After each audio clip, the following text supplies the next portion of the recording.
Salut! Je vais répondre à cette super question qui va me donner l'opportunité d'approfondir le sujet que j'adore.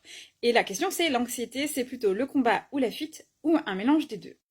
Le combat et la fuite, c'est les deux faces d'une même pièce, c'est-à-dire que ça correspond à l'activation du système nerveux sympathique.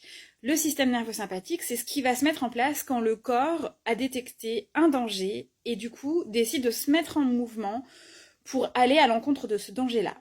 Normalement, l'activation du sympathique ne donne pas de l'anxiété parce que ça nous met en mouvement, ça nous fait agir. Soit on fuit parce que c'est la seule chose à faire, soit on va mettre des limites, aller au conflit, ou dire ce dont on a besoin, se faire entendre. Dans tous les cas, il y a de l'action, il y a de la mise en mouvement. Que ce soit décrocher son téléphone pour mettre les choses au clair, renvoyer ce mail, piler s'il faut freiner vite, tu vois le truc.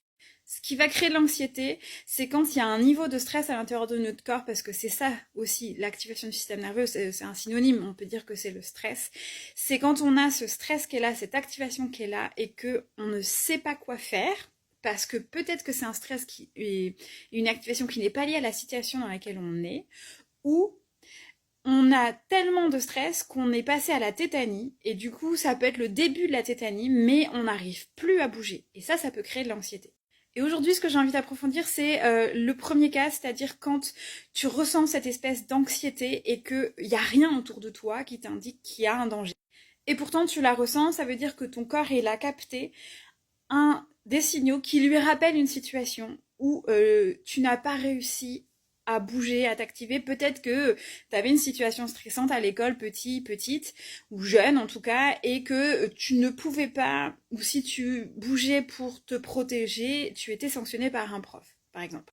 Ce qui va passer avec l'anxiété, et ce qui peut mener aussi aux crises d'angoisse, c'est que notre corps va avoir ces tensions qui sont contenues à l'intérieur. Nous, depuis longtemps, on a oublié de quoi ça cause, et peut y avoir ces mémoires du corps, littéralement, qui vont être activées par des choses dans ton environnement, et tu sais pas quoi. Souvent, on sait pas quoi.